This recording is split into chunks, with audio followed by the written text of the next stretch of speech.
Inilah biro lab TKO, Teknik Kontrol Otomat B304. Kita akan membahas tentang inventaris lab, di mana lab teknik kontrol otomat yang ada di sini dan lab pemodelan simulasi sistem yang ada di pojok sana. Nah, untuk yang di sini dan lab yang di sana, inventarisnya sudah dapat dilihat di brosur di keterangan di depan lab teknik kontrol otomat. Peralatan yang dimiliki yang hardware ada sistem berbasis PLC, sistem berbasis mikroprosesor, sistem berbasis pneumatik, simulator lengan robot, modul sensor dan aktuator. Sedangkan software yang dimiliki simulator mikrokontroler, software monitoring, auto frekuensi generator, dan software mentor. Ayo masuk, kita lihat alat-alat yang ada.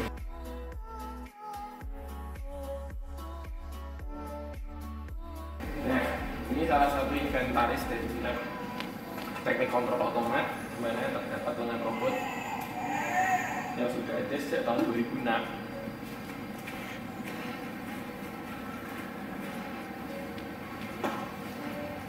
Kemudian ini adalah salah satu inventaris juga, yaitu modul PLC atau Programmable Logic Controller dengan beberapa plannya. Ada plan pengecokan botol dan pengisian botol, kemudian ada plan-plan yang lainnya.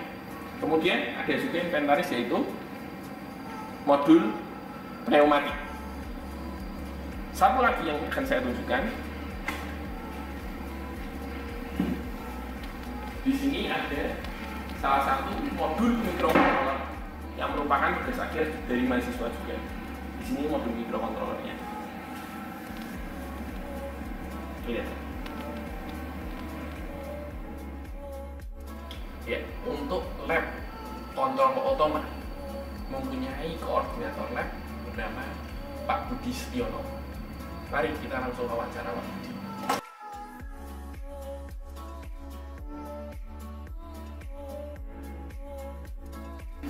Untuk kalau boleh tahu ini Pak, kegiatan di lab kontrol otomat ini ada apa saja ya Pak Budi?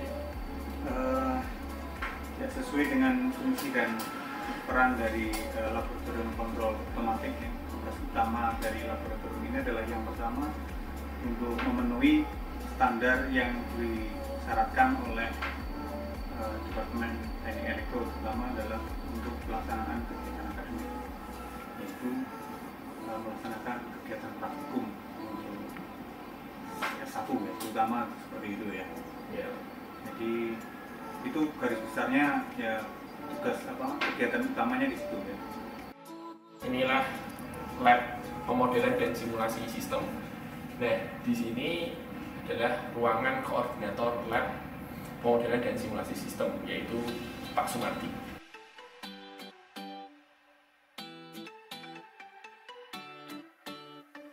Pak, kalau boleh tahu kegiatan di lab pemodelan dan simulasi sistem ini apa aja ya Pak? Ya, kalau di laboratorium itu yang penting tugas utamanya adalah melayani mahasiswa dalam hal menyelesaikan pekerjaannya. Dalam hal ini adalah praktikum. Jadi kegiatan utama di lab sini adalah untuk praktikum. Kemudian ada lagi untuk yang menunjang mahasiswa dalam hal meningkatkan ilmunya, bukan pelatihan, bahkan perlu menguasai bahasa pemrograman atau mikro atau dengan yang lain, maka di lab ini dilaksanakan pelatihan. Kemudian bisa juga dipakai untuk diskusi dan mengerjakan ya. Jadi yang utama adalah praktikum. Kalau boleh tahu praktikumnya yang di lab ini yang dilaksanakan apa saja ya? Jadi mulai tahun kurikulum 2017 lab TKI itu terbagi dua. Yang satu lab simulasi ini dan yang kedua adalah lab TKO. Nah, di lab simulasi ini ada dua praktikum di sini, praktikum simulasi dan kontrol digital. Nah, untuk praktikum itu kelengkapannya apakah sudah lengkap, cukup atau gimana gitu? Kalau untuk mahasiswa kontrol saja, kita sudah punya beberapa modul praktikum yang lumayan lengkap ya. Jadi bisa satu kelompok itu ya 2 atau 3 mahasiswa untuk satu modul. Jadi untuk penguasaannya ya diharapkan memang untuk mahasiswa itu bisa mengerti benar kan praktikum. Berarti ini tugas akhir yang pernah didiskusikan di sini juga ya Pak? Kalau jadi kita ada ini Mas, kalau misalkan ada mahasiswa TA, memang kita fasilitasi ruangnya dulu ya. Jadi bisa diskusi di sini ruangnya. Kemudian misalkan ada keperluan untuk untuk merakit dan memprogram kita bisa di sini. Jadi kalau misalkan ini adalah tugas akhir ya, tugas akhir dari angkatan senior yang dulu. Kemudian ada beberapa di situ ya, beberapa sebagian yang ruangannya muat dan tidak terlalu besar, memang kita taruh di sini. Lab kontrol dan instrumentasi mempunyai satu laboran lab. Laboran tersebut bernama Pak Sukijo. Mari kita wawancara Pak Sukijo.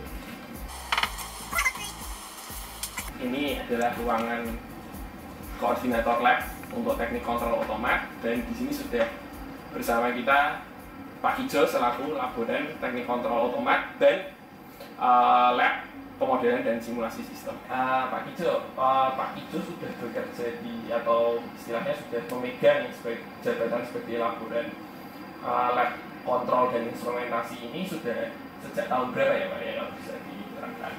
Iya, kalau saya di laboran teknik kontrol itu sejak tahun 97. Tapi kalau saya di elektro ini sudah sejak tahun 85. Ya. Oh, berarti 85 itu lab masih satu ya Pak Kijo ya? Iya, dulu semuanya masih jadi satu. Masih jadi satu. Jadi Ya. lab kontrol ini berdiri tahun 97. Iya. Oh ya. Nah, kemudian untuk pertanyaan berikutnya, untuk pelayanan lab ini dibuka dari jam berapa, hari apa saja ya Pak Kijo ya? Dibuka dari hari Senin sampai dengan hari Jumat. Jam kerjanya Senin sampai Kamis jam 8 pagi sampai jam 4 sore. Tapi kalau hari Jumat dari jam 8 pagi sampai jam 4.30. Oh iya. Nah, kemudian kalau boleh tahu pelatihan apa saja nih Pak yang pernah diadakan di lab-lab kontrol dan instrumentasi ini? Yang dilaksanakan di lab kontrol sini yang pertama dulu APR, Ya. terus ada PLC, ada pelatihan MATLAB, elektronika kontrol dan AMI, serta ada kuliah bersama dengan Mitsubishi. Oh, ada juga kuliah.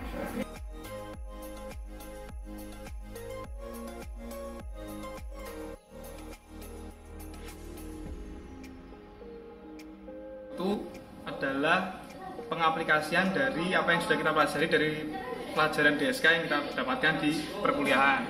Dalam praktikum DSK tahun ini ada 10 praktikum. 2 diantaranya baru, yaitu sistem order 1 dan sistem order 2. Terus dari sistem order 1 dan sistem order 2 kita mempelajari tentang bagaimana penyusunan untuk bisa menentukan order 1 dan order 2. Dan sisanya ada beberapa masih sama dengan seperti tahun lalu. Tetapi karena keterbatasan alat di TKO, kita melakukan hal yang baru seperti merubah praktikum P4 kita rubah menjadi praktikum pendeteksian cahaya dengan LDR. Saya harapkan praktikan bisa mengaplikasikan apa yang sudah dia pelajari di kuliahan, kita aplikasikan di alat yang ada di lab 304 yang sudah disediakan oleh kampus gitu. Untuk praktikum yaitu praktikum kontrol analog. Jadi di awal praktikum ini membahas tentang MATLAB khususnya di Simulink. Jadi asisten menjelaskan mengenai toolbox yang ada di MATLAB kepada praktikan. Dan selanjutnya baru masuk ke materi mengenai kontrol analog seperti root locus, diagram Bode, Nyquist dan lain-lainnya. Untuk tujuan yaitu untuk agar praktikan lebih mudah memahami materi kontrol analog dengan cara membuktikan teori-teori yang sudah dipelajari di perkuliahan dengan membandingkannya di MATLAB. Modelan dan identifikasi sistem. Jadi praktikum ini akan membantu adik-adik praktikan supaya bisa memodelkan sistem orde 1 dan orde 2, lalu diidentifikasi menggunakan metode least square, metode moving average, sama autoregresif. Jadi tujuan dari praktikum ini sebenarnya membantu praktikan untuk mempelajari bagaimana mereka akan memodelkan suatu sistem menjadi sistem orde 1 dan orde 2, lalu dianalisa menggunakan metode tadi, ada least square, moving average, dan autoregresif.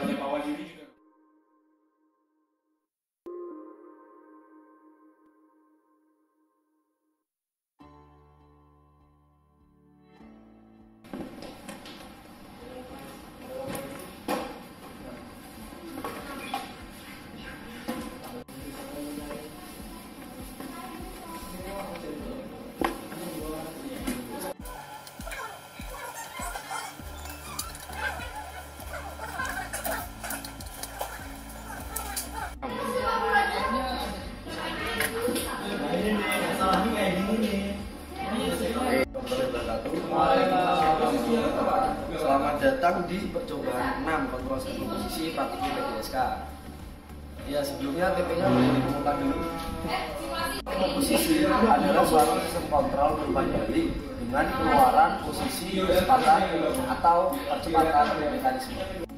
Kita akan mengukur berapa besar tegangan referensi dan tegangan masukannya. Aplikasi dari kontrol servo posisi ini apa Mas biasanya? Aplikasi dari servo kontrol posisi adalah CNC. CNC menggunakan servo untuk membuat gerakan mengikuti alur seperti yang kita inginkan. Waalaikumsalam. Selamat datang di praktikum P5 kontrol suhu. Nah, di sini ada modul buat praktikum kita kali ini.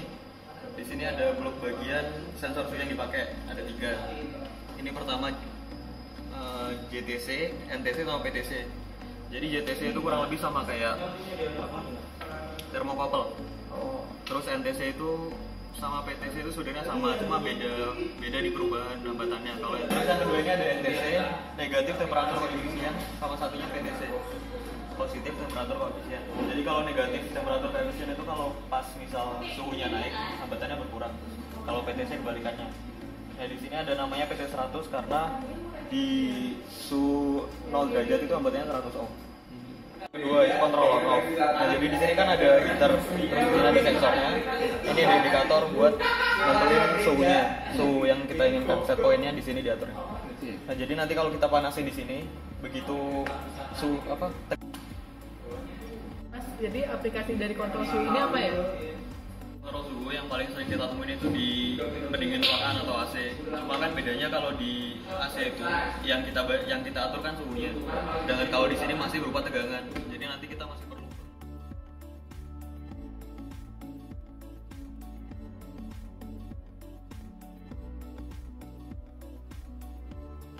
Tentang apa dan dapat idenya dari mana? Nah, kalau TAS sendiri ini tentang smart home. Jadi lebih ke IoT. Sebenarnya bukan lebih ke kontrol sih, tapi lebih ke kontrol kontrol jarak jauh. Ya kan? Nah, ini kalau saya itu ngatur tingkat kecerahan lampunya. Kayak dari bisa seperti ini. Nah, ini tingkat kecerahan lampunya secara lewat dari aplikasi ini. Terus nanti dia disambungin ke ada yang namanya SP. Dan ini laptopnya mati. Nah, terus kalau idenya sendiri kebetulan dulu saya sebelum kuliah saya kepengen masuk ke teknik sipil. Nah, hanya nggak kesampaian saya masuknya elektro. Nah, kebetulan saya waktu itu juga KP di building automation system. Jadi ya saya kepikiran aja, oh siapa tahu bisa buat juga di smartphone. Nah, itu udah bisa. Gitu. Terus apa lagi maksudnya? Kerjanya sendiri itu semua ada di mikro di sini. Nah, ini mikronya yang ini. Ini mikro, nanti dia mengendalikan aktuator yang ada dari ini. Ini aktuator buat aktuator lampunya, yang ini buat LDR-nya. Nah, terus nanti dihubungkan lewat USB ke internet. Ini yang menghubung ke internet. Nah, pertama mikro bakal mengirimkan data ke database yang udah ada di cloud yang sudah saya hosting dari selama 6 bulan. Nanti berakhirnya di Januari gitu. Terus dari cloud nanti akan mengirimkan lagi data informasi ke Android. Nah, Nanti tugasnya Android ini juga dia akan ngirim ngisi database lagi, perintahnya apa yang disuruh. Terus dia dari situ nanti dia mikro akan meminta terus data dari database yang ada. Jadi dia terus-terusan minta terus data yang ada di database. Nah, makanya itu nanti ada dua arah, yang dari kiriman dari Android sama dari mikro kirim ke Android. Dengan vesselnya itu jembatannya adalah database yang ada di hosting. Nah, di sini ada dua mode. Yang pertama auto sama manual. Yang ada di sini lihat juga. Ini sekarang lagi mode manual, jadi kita bisa kendali tingkat kecerahannya dari sini. Misalnya kita ingin kita redupin semua. Ini kondisi terang semua ya. Nah, ini kita redupin semua.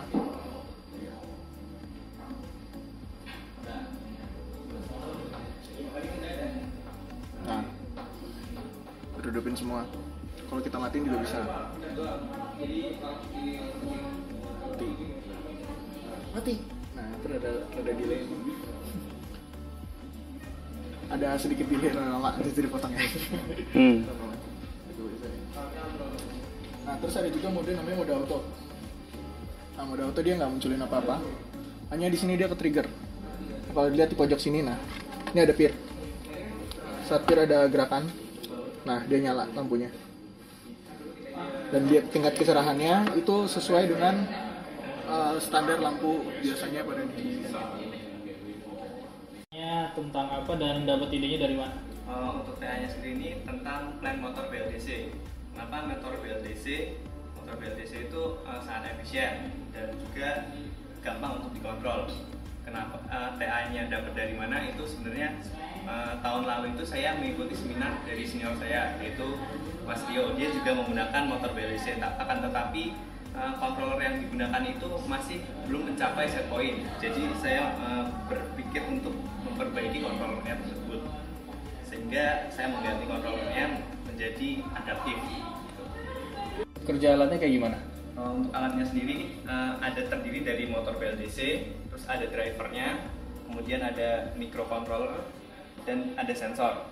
Untuk pertama kali kita mengisi set point pada PC digunakan sebagai set point.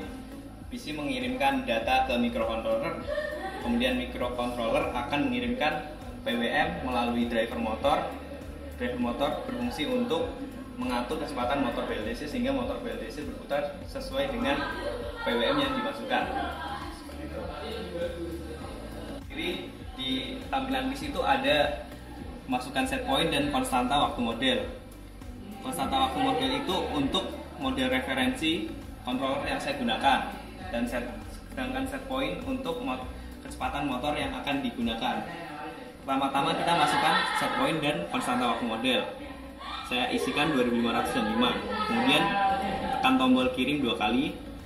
Kemudian tekan tombol start pada GUI dan pada motor. Gagal. Bisa diterangkan Mas, ini tugas akhirnya tentang apa? Nah, kalau ditanya tentang apa, judul dari tugas saya itu aplikasi metode IMC1 Drop dalam pengendalian suhu pada prototipe hot room. Nah, ini hot roomnya bisa dilihat. Oh ya. Oke. Boleh lihat mekanismenya Mas? Oh, mekanismenya ya. Iya. Dan tugas saya ini saya membuat sebuah interface menggunakan Visual Studio. Kita bisa lihat di sini ada parameter waktu, prosesnya bisa kita lihat sendiri lah ya. Yeah. Nah, ini saya dengan interface ini saya bisa mengontrol alat hot room ini. Oh, jadi dengan interface ini Mas Farsa bisa mengendalikan suhu dari prototipe hot room ini.